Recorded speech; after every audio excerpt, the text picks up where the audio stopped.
You're listening to the Youth Critic podcast on KHZ Network. Find us on Facebook at Decibel UNG Radio and find us on Twitter at Decibel UNG. If you like this episode, please leave a like and comment on our iTunes page at KHZ Network. And now for the podcast.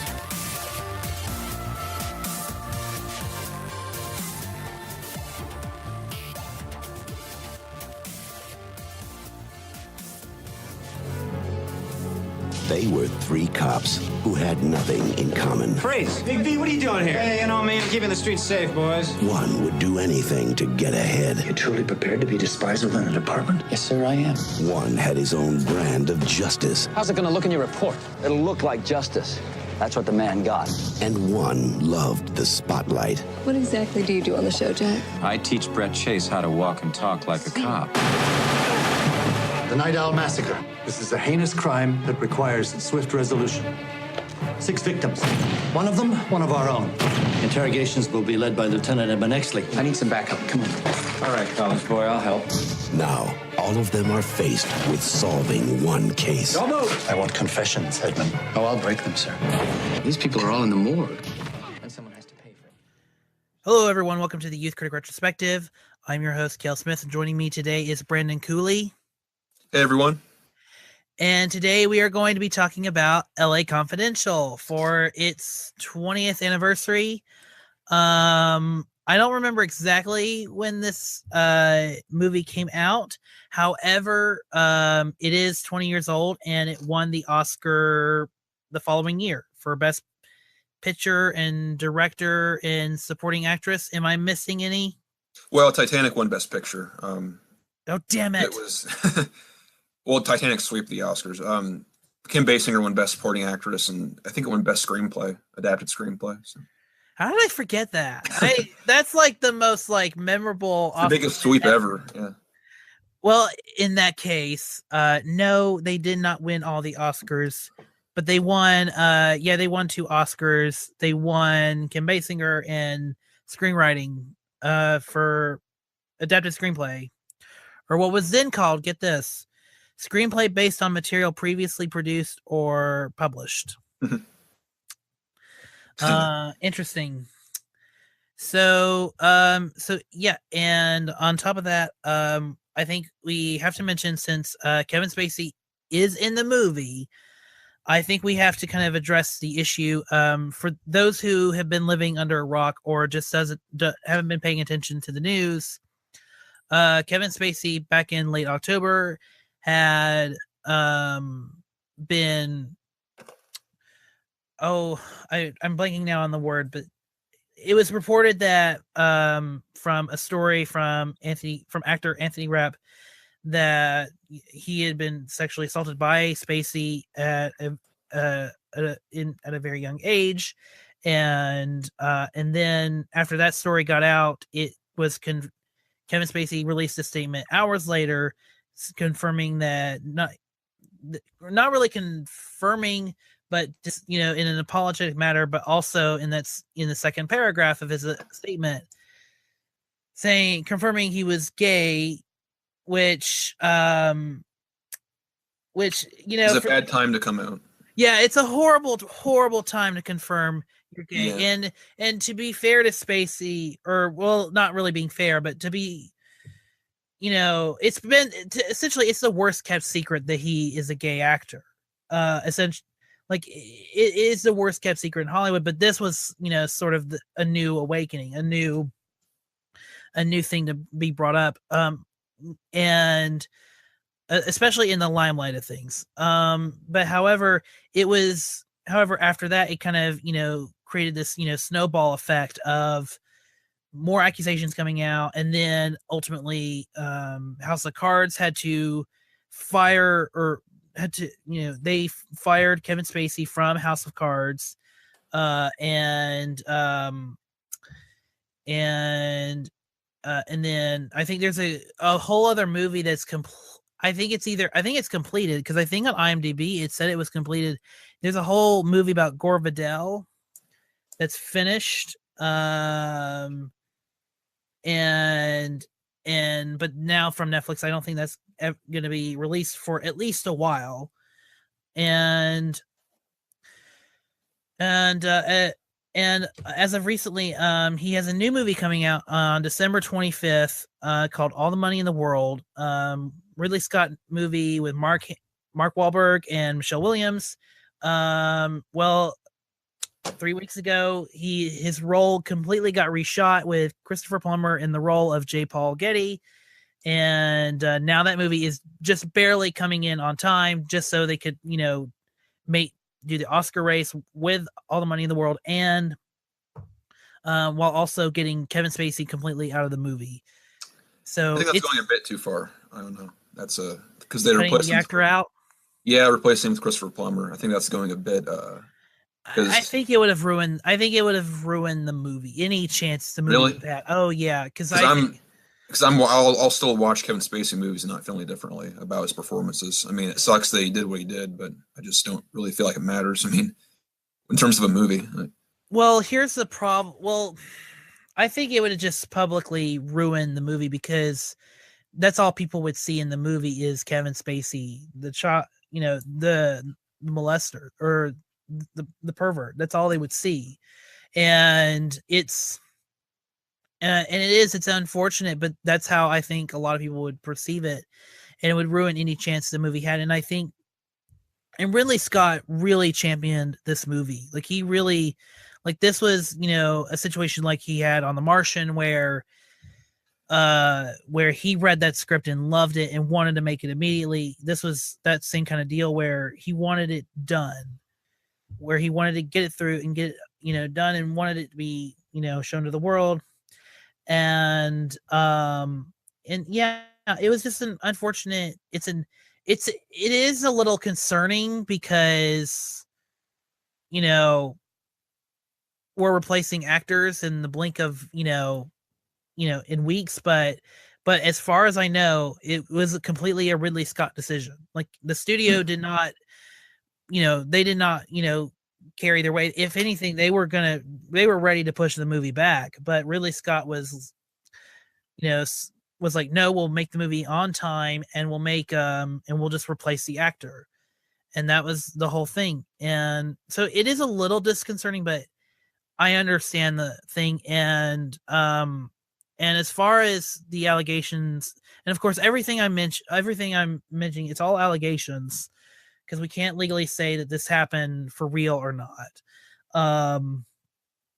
And the reality is, we on the show, we are in full support of the victims, and all we can say is we're really sorry this happened, and yeah, it's probably for the best to get rid of Kevin Spacy.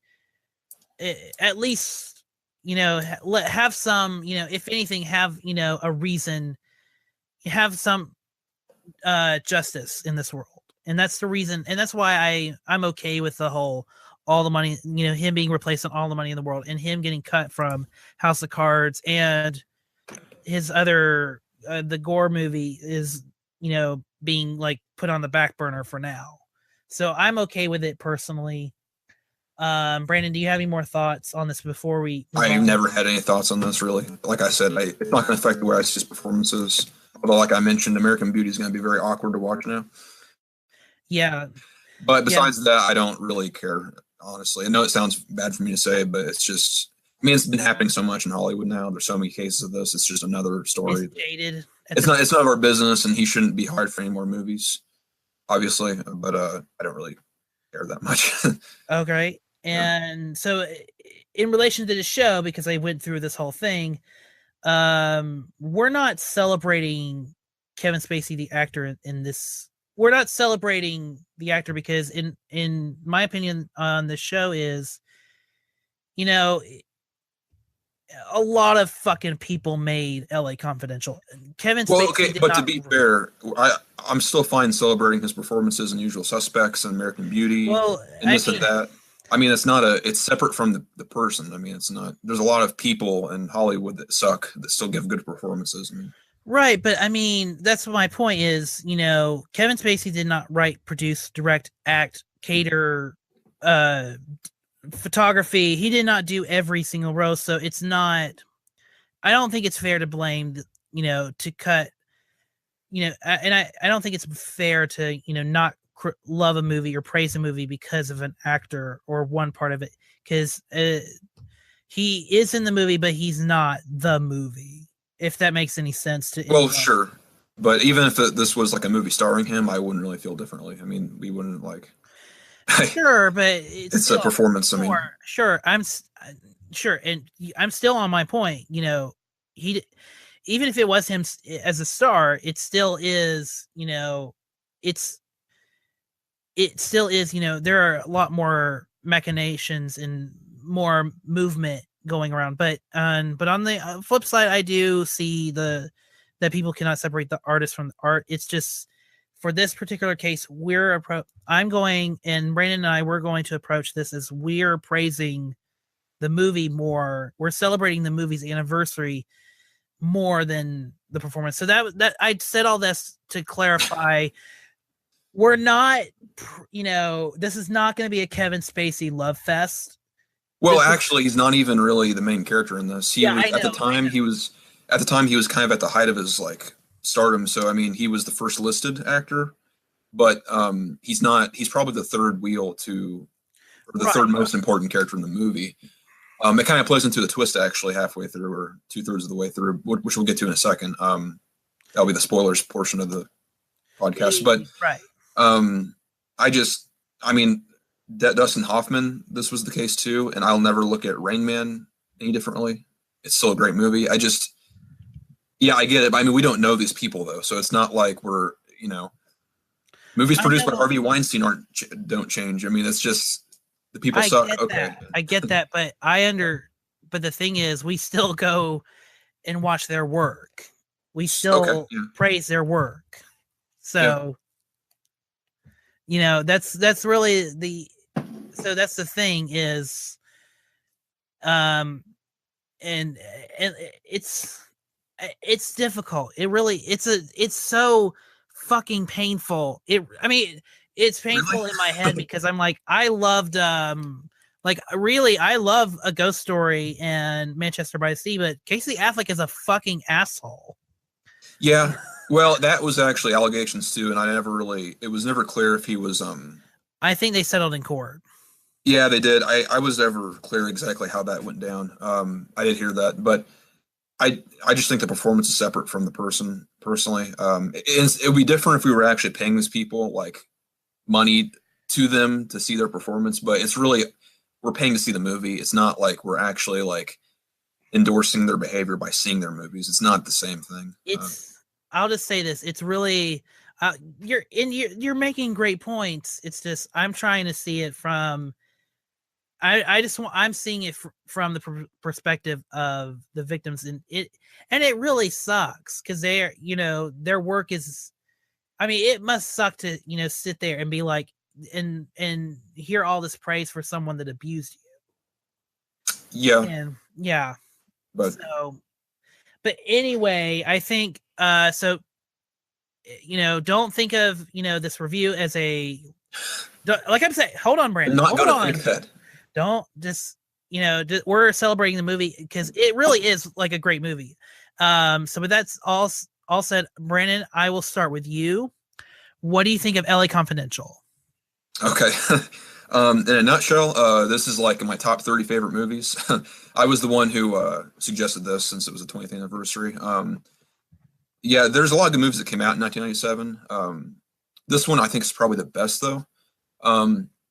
It's hard to put my finger on why, but I've always loved the atmosphere of this movie. It's a mystery and it's kind of a noir, but it's not completely that kind of film noir feel. It's not black and white. It doesn't have the cinematography that most film noirs have. It's more of a period piece. Takes place in the 50s. And I think it's probably, in terms of like period pieces, it's one of the most like accurate ones to capture like the culture at the time. And takes place in LA, obviously. And just that kind of like that atmosphere of '50s culture and the way police did their job back then, and kind of the it's strangely relevant to now. Well, actually, I was going to mention it's relevant today, but also very, very relevant at the time when it came out, because I didn't know this when I first saw it because I wasn't familiar with the history of like the culture in the '90s. But it was only like 3 years after, or let's see, it was 5 years after the Rodney King riots and that whole case of police brutality. And actually, if you watch this movie, I don't care as much about the mystery. I care more about the characters, and it is about police brutality in many ways. That's kind of the theme of the movie, and how far police are willing to go to catch the criminal and also to expose corruption. It's kind of like do the ends justify the means kind of thing. Mm-hmm. And so that's why I like about the movie, not so much about the mystery. It's kind of, to me, the mystery of who committed the crime is kind of secondary to that, which is nice. Yeah, that's what. Oh, all right. Go ahead. Yeah, I'm done. That was. Okay. Yeah, that's the big thing I love about this film too, is that it's basically, we start with Guy Pearce's character Exley, and he is essentially trying to basically prove to everyone around him as a detective, you do not have to be abusive. You do not have to, the ways of getting results from criminals doesn't work. And it's completely unnecessary. And he's trying to prove, however, as he grows as a character, he realizes that that he has to ultimately bend the rules of the law in order to fight corruption, especially in the sense of, especially in the time, he's going through, in that LA is going through kind of a power vacuum. Everyone's trying to fight for power now that Mickey Cohen is out of the picture. So everyone, so you have the police that are trying to get into control of the whole drug trade. And then you have, people, and then you have like the, kind of the fallout of Mickey Cohen's group trying to get back in, it's just like, it's interesting how everything kind of ties into this idea of, well, there's a power vacuum and there has to be someone to fill it. And it might as well be someone who is either as ruthless as Mickey Cohen or more ruthless. And that's what I really liked of this idea of the movie. And then it goes more into the LA noir, and then it becomes even more complicated when Kim Basinger gets in the movie, and then it just gets more and more crazy, and all, it's all really interesting how everything kind of fell into place in this movie, especially in the third act with Russell Crowe's hothead character, which that's perfect casting, by the way. Well, it was before Guy Pearce and Russell Crowe were really famous. It was kind of their start, and I guess they kind of predicted Russell Crowe's kind of personality. Yeah. Well, the thing is with the characters, is that it's funny. The three of them by themselves don't really interest me all that much, because they are kind of like archetypes. Like the good cop, bad cop thing isn't really anything new. And Guy Pearce is that character, Ed Exley, and let's see, Buddy, is that his name? Yeah, Bud White. Buddy White, yeah. The good cop, bad cop thing isn't anything new. It's just more about the conflict between them. Like my favorite sequence is when they're going to the house that has basically Russell Crowe kills the man responsible for capturing this woman, and kind of frames it. He frames it. He frames it to make it look like he shot first at him. The criminal shot first. And he basically plants evidence that way. Yeah. Kind of that thing where do the ends justify the means. And of course, his audience members were like, "Yeah, do that because this guy sucks, and you don't want to see him get away, But at the same time, he's breaking the law, And it's that scene right after when Guy Pearce confronts him about it, and he just almost punches him. That's the kind of why it's so fascinating. I mean, because at the end of the day, I mean, Russell Crowe is kind of just this brute. He doesn't change by the end, and I guess Guy Pearce's character kind of does in some ways, but it's just interesting to see the conflict between them. I felt right. We won't get into the end before not to spoil Oh, it. But, yeah, sure. And I completely agree. It's very. I mean, the character Bud White doesn't change that much, but he learns to be. I don't want to say less of a root. He learns to be smarter by the end. Like he learns that oh my god, I'm being manipulated because I'm so caught up in my own insecurities and my own trauma and what I instinctively know as right or wrong, and how I handle it. Like he is being manipulated, throughout the film, and it's revealed. And that's one of the great things about the movie is how I'll just spoil it. It's James Cromwell's character, Dudley Smith. He is the bad guy, and it's interesting how he is manipulated everything going to try and get himself out. Like that's a real if that the whole movie was about him trying to get out of whatever crime, syndicate he was a part of, that would be alone. That alone is more interesting because just seeing how he has manipulated everything is so incredible. It is like incredibly smart in how he uses Bud because he knows he's a hothead and he will beat the fuck out of anyone. So he knows how to put all the pieces together and knows what the weaknesses of Exley is and knows, not as much about what's Kevin Spacey's character again? I don't even think of Kevin Spacey when I think of L.A Confidential, honestly. It's just funny that he was first listed because I mean, Jack the Vincent. twist that Jack Vincent. The twist is that he gets killed. Yeah, like 2/3 into the movie. I guess that was more of a surprise for people at the time seeing it than I didn't know going into it. But he's really a supporting character. He's not really just interesting. Yeah, that they. Well, it's a surprise because Kevin Spacey plays the smartest character in this movie. I mean, yes, you can debate Exley is smart in execution on how he goes about things. And if it wasn't for Bud, a lot of things would, turn out differently. However, I will make an argument that Kevin Spacey's character, Jack, is the most smart because he's the most outside of it all. He's fascinated in the Hollywood aspect of police work. He's more fascinated in being, the hotshot star. So for him to, get in the grit with Exley, it's much more fascinating for him, and it's easier for him to solve the case than it is for Exley. And it's even in how he even throws the one line to the Dudley Rollo Tomasi. That's incredibly smart.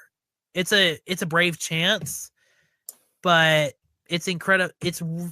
I argue that Jack Vincent is the smartest character in this movie. I never thought about it really. I would probably say Guy Pearce's character is the smartest. It depends on the way you look at it. I mean, I know you hate it when I say this, but this is a movie where the story isn't really why I love it so much. It's more of the moving parts and how it all comes together. Sure. I mean, it's great. It's a great screenplay because it's great dialogue. Partly because it's delivered so well by the actors. It's one of the best ensemble casts in a movie. It just all comes together. I mean, it's funny in 1997, this isn't even the best story that year. I think Good Will Hunting and Boogie Nights have much more interesting protagonists than this. Yeah, sure. I just love this movie more because it just captures the feel of you feel like you're with them. You're with the detectives in the 1950s, investigating this. And it's just that it puts you there in the setting, and it's just effective in the way it does that, I think. The Rollo Tomasi thing, I mean, it's fine, I think. The mystery, I'm not really a fan of mystery movies per se. I there's some that I like, but the ones I do like though are always for different reasons than the actual mystery. Chinatown, I like the themes and the main character, not really the mystery that's involved in the whole conspiracy in that movie. Trying to think of other ones. Usual Suspects, same reason. But yeah, I'm trying to think too. I can't think of any on the top of my head. Would Michael Mann's The Insider be considered one? Or Heat? It's been a long time since I saw that. The Insider. That's the it's the whistleblower. where Russell Crowe's plays the lawyer who represents the smoking cigarette company. Yeah, I'm not sure that's a mystery. That's like a drama, I think. Okay. I'm thinking like murder mysteries, like. Yeah, I can't think of any on the top of my head. Yeah.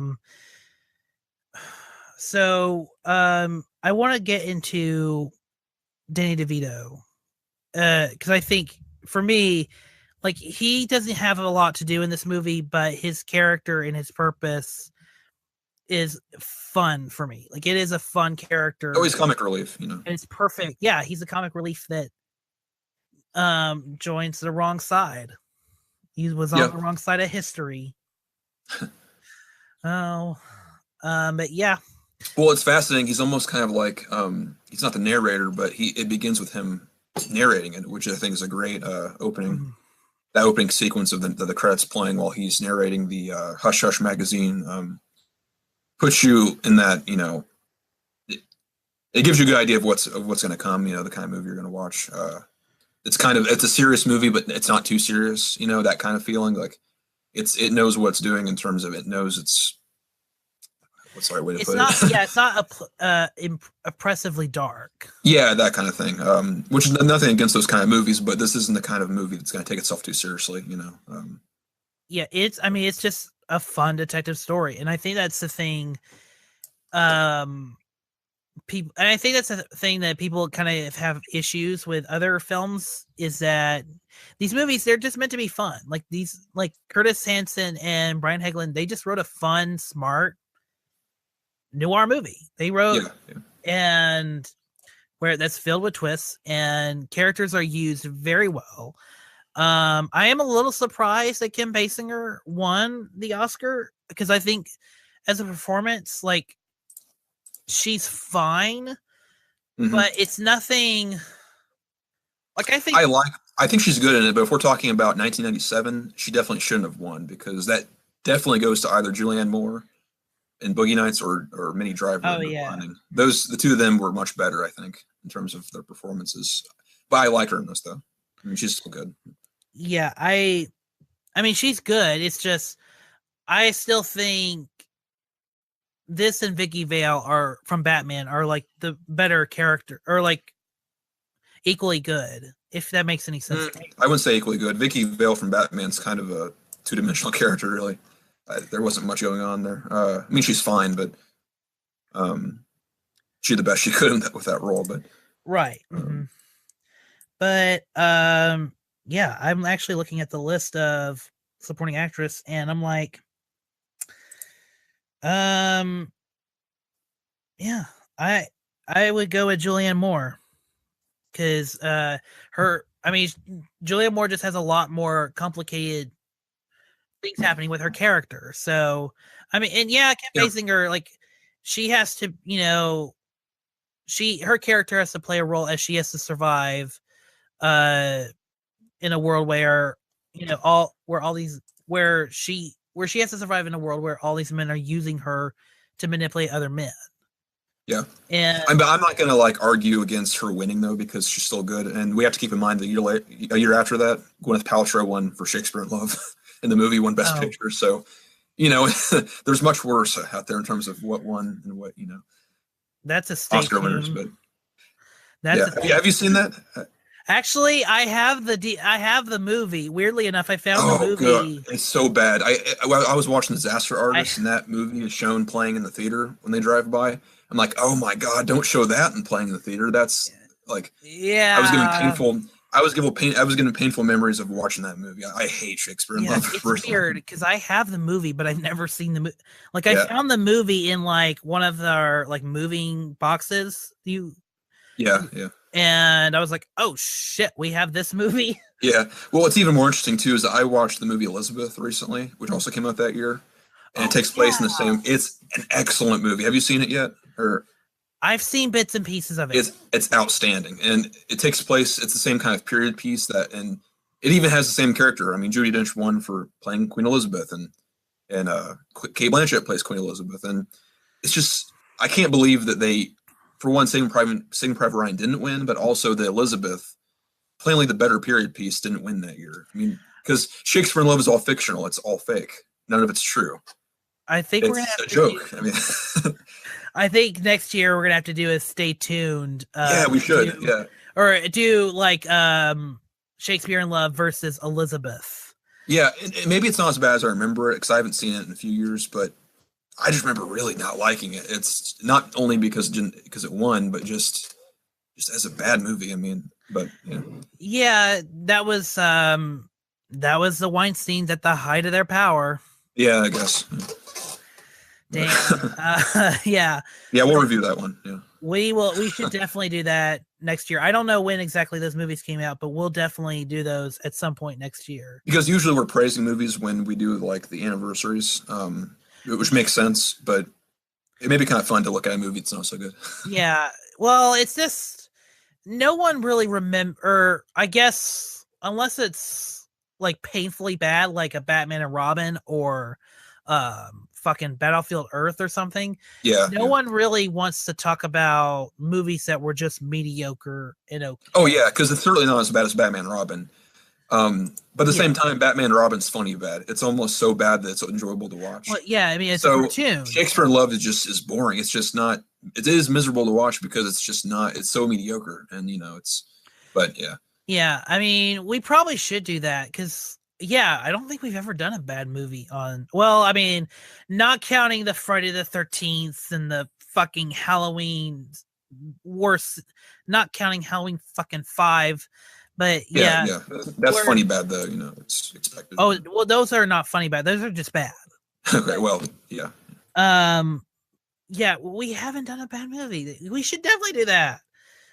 Or maybe pick a movie where like I hate it and you think it's good, or I think it's good and you hate it. Like I know there's a few like that. King's Speech is one of them.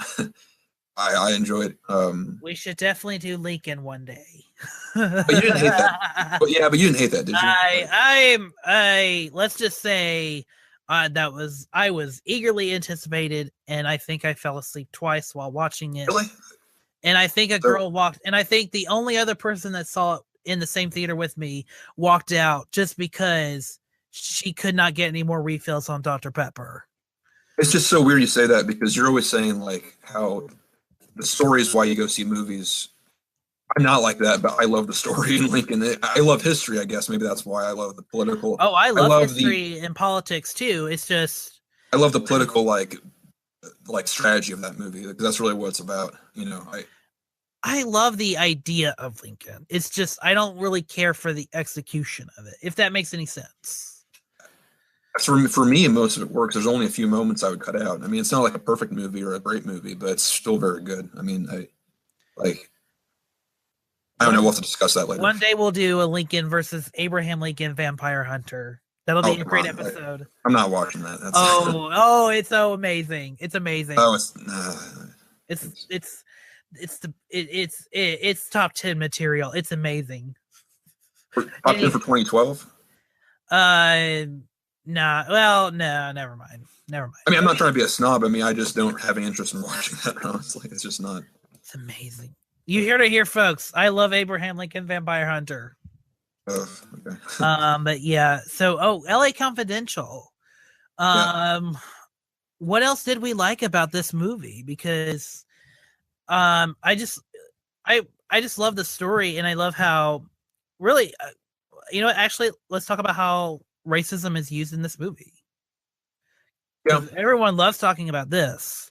Well, I mean, no, I mean it's not so obvious. It's not obvious. It's not like it's not in your face in terms of like it's not trying to like. It's an organic part of the movie. Yeah, it's just part of the setting. Then it's like it makes you kind of uncomfortable to see it sometimes, but that's what it is. I mean, it's like that. The first scene when it comes up is when they're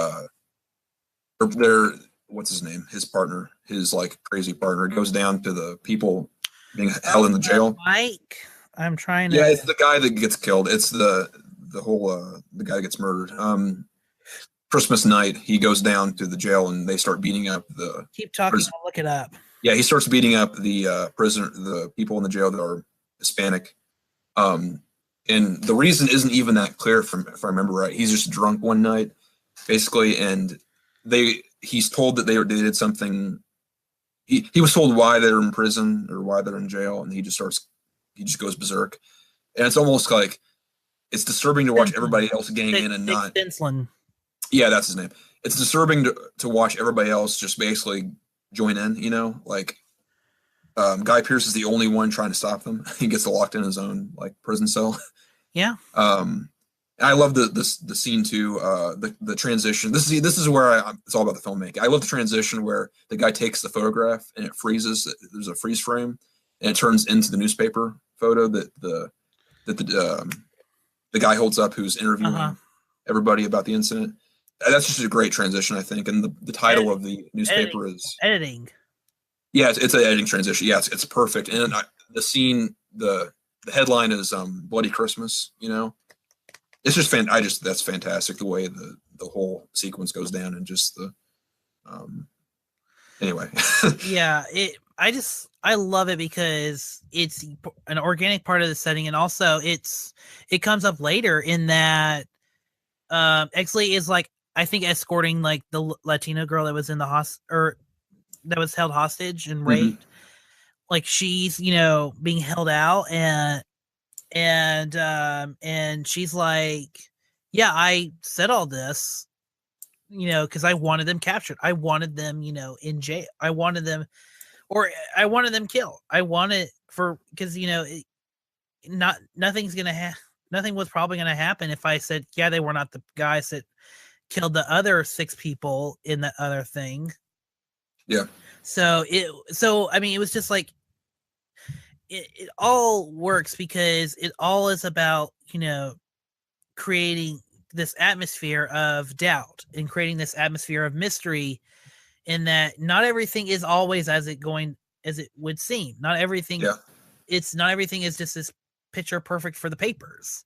Yeah. And it's something Exley has to, you know, grow to, you know, do, because sometimes, you know, people lie and they have great reasoning for it. So it all, you know, it all works in the theme, and it all works into the setting, and it all works into the characters of the movie. And ultimately, I mean, it's just a fun, and ultimately it all culminates, you know, to a fantastic, you know, ending. Yeah, it's a great shootout too, which it's funny because like there's a lot of action scenes in this, but it never feels mindless because doesn't feel like a Michael Bay. Well, Michael Bay would never make a movie like this, but what it doesn't feel like is a movie called The Untouchables from '87, which is a movie I despise for the reasons why I love this movie. Have you seen The Untouchables? From Brian De Palma? Yeah, from Brian De Palma. Have you seen that? No, but that's on the list. Or it's awful because I mean, a lot of people like it. Some people don't. Like, I think Ebert didn't like it, but anyway, it doesn't matter. I hate that movie because it's just about them going after Al Capone and just leaving a trail of bodies in the process. I guess that's fine to make a movie like that, but it's goofy. It's the action isn't well done. The characters are simple. It has nothing else besides just. I don't like Sean Connery in the supporting role that he gave. I know everybody else loves, but there's no depth to any of it. I mean, if it was just filmed so well that, you know, that the action was that good, maybe it would be better. But this has it's about something similar, but it's much more intricate in the way it does it. You know, it's about, because in the end, it's funny. In the end, Guy Pearce does kind of break his own rule. Like, he's kind of, because the whole it begins with James Cromwell telling him, sometimes, would you shoot a criminal if you knew that he broke the law, you know? And then he was going to get away. And he says, no, I wouldn't. But at the end of it, James Cromwell is about to tell the police that, you know, what he's about to lie to the police when they come, and he shoots him in the back. And so he kind of, it's interesting that the way it begins and ends. Yeah. Mm-hmm. Yeah. So it's about cops kind of being Machiavellian, you know, ends justify the means, but it's not just celebrating that. It's kind of saying, okay, it's wrong, but sometimes you have to go that far if you're exposing corruption. But, you know, it's just so well done that way. It's not like, hey, Brandon, do you know what that's called? What? It's my favorite word ever. It's called a character arc. Ed actually does have a character arc in some ways, yeah. But like I said, Yeah, I know it's great. Yeah, when there's arcs, but really he's the only one that has an arc. It's not, and that's fine. You know, like Bud White doesn't. Kevin Spacy dies before he gets to have one. Really. Kale, my point about that is that I'm always joking around with character arcs and how it's not necessary. You know, not every movie needs to have that, right? Like Raiders of the Lost Ark is perfectly fine without having a character arc. I mean, like no one changes in Raiders of the Lost Ark. It's not even remotely. You can't argue that they change. There's other movies like that, but yeah, that's fair. Yeah, I mean, I probably actually prefer Raiders of the Lost Ark to this, or maybe I don't. I'm not sure, but you know, it's not like it's great. Yeah, the writing in this is great, but it's character arcs are a really good way. The reason in my always response to you is character arcs. They're not always necessary, but they are always great ways. It's an easy way to get a movie going. Yeah, it is. Great way to build a story. Yeah, and I don't mind two-dimensional characters sometimes because sometimes that's needed. I mean, James Cromwell plays a great villain in this. He's pretty two-dimensional, but he's corrupt. He's a corrupt police officer. That's all you need, you know? It's not. And and that's the only thing I would say against the movie is it's really easy to see that he is the villain. Yeah, but at the same time, the theme of the movie is corruption. I mean, you kind of know that from the get-go. So I expected there to. It's okay that we expect him to be the villain. Yeah, it's fine. It's just as far as like a massive reveal, it's not. It's not like, you know, it's not that big of a shock. Yeah, it's not. Yeah, which is fine with me too, because like I said, with the mystery movies, I'm less concerned about the mystery and about other stuff about the movie. Like the only movie that like where it's just the mystery is so compelling. I mean, there are some movies that are like that. Actually, Prisoners. Suspects. Yeah, Usual Suspects, and actually Prisoners is like that. I was mentioning that before we started the podcast. I watched that recently. The mystery in that's so good that that's worth watching just for the mystery. But that's rare though for me. Yeah. So, what else do we have to say on L.A. Confidential? Because I really, you know, I've kind of said my piece. I really enjoy it. It's one of my top 5 LA noir stories, and it's one of the best. And it's just, I think it's got a really great story, and I really, as I said, I really love Exley's character arc. Yeah, Bud White doesn't change that much, and I would argue that Jack Vincent changes more in this movie than Bud White. But yeah, I thought all the characters had equal development, and I even liked when Bud White broke, like when he just like broke because because his relationship with Kim Basinger characters, basically, been, it's been shattered by Exley, Yeah. And yeah, I just liked, all these characters in all their moments, and I loved how it all organically fit into the story. And that's really, and honestly, that's all I have to say about this movie. Well, it's funny because, I mean, this is a movie where I've noticed flaws before, but it's only because I've watched it 5 times. And when I watch a movie 5 times, I love it so much that I don't care about the flaws, honestly. Right. It's like the scene where Guy Pearce and Kim Basinger kind of hook up.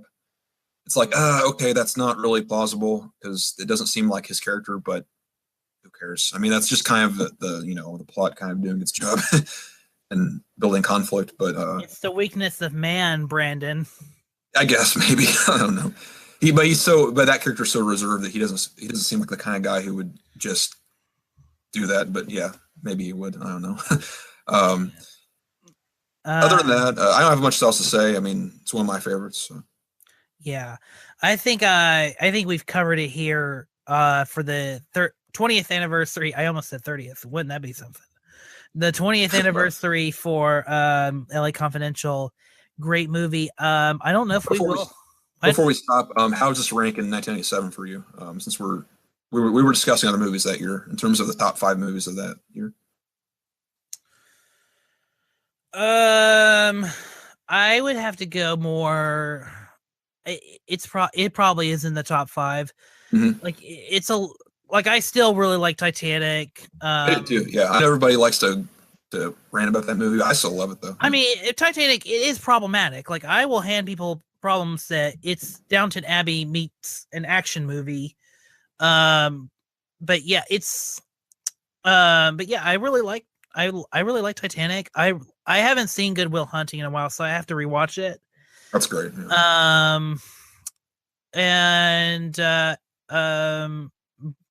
I guess Boogie Nights would be number one, and then this movie, and then I have to put Men in Black in there. That movie still is. I'm not sure if it's that good though. It is pretty damn like well fine tuned. Really? You think so?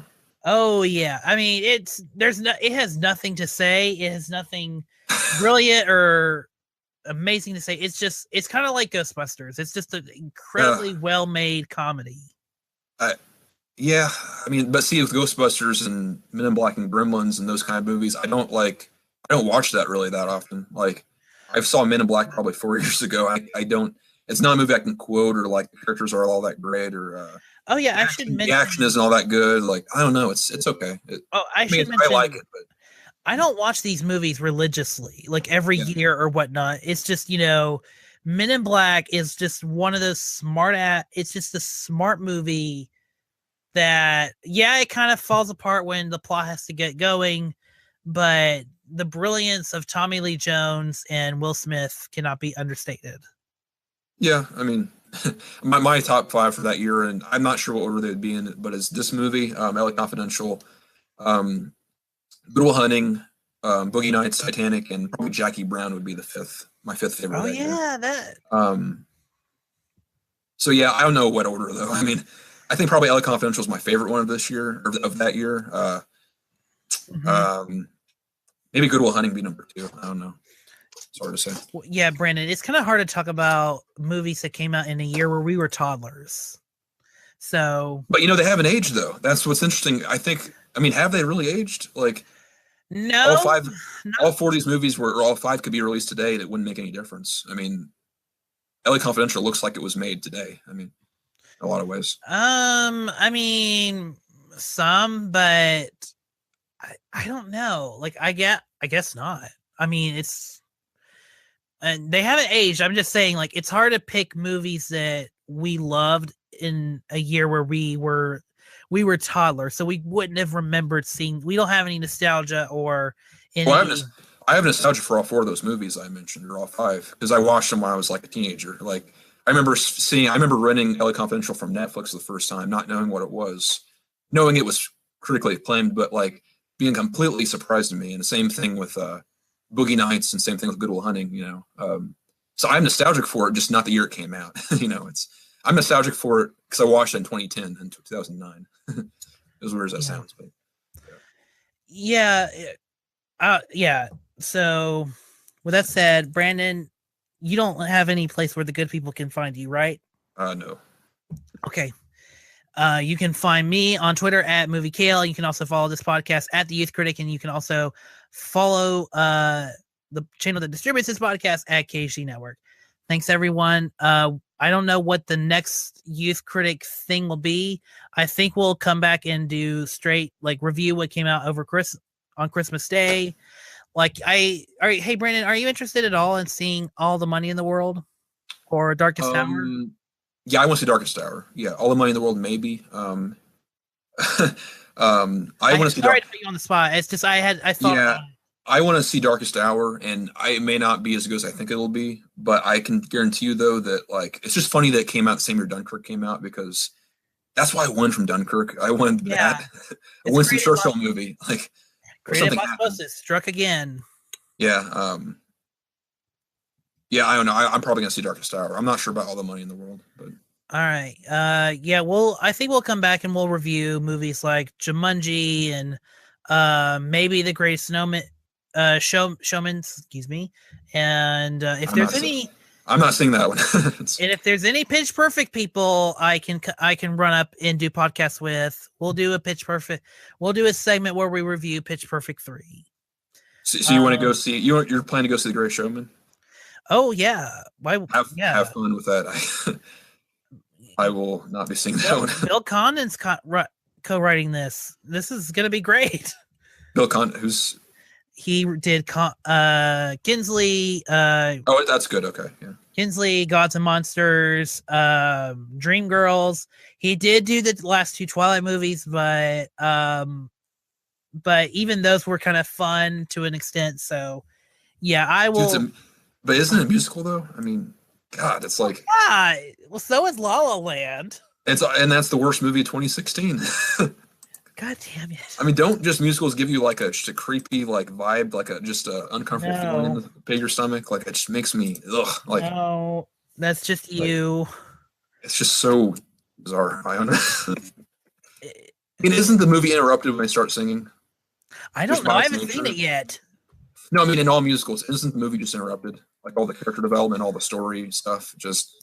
It depends. It depends. Like it depends on. It depends on how the song is used. I don't know. I mean, I like it. It's fun in cartoons and like the Muppets, you know, but it's for kids. But I can't watch adults sing and dance and take it seriously, just on principle, no matter what it is.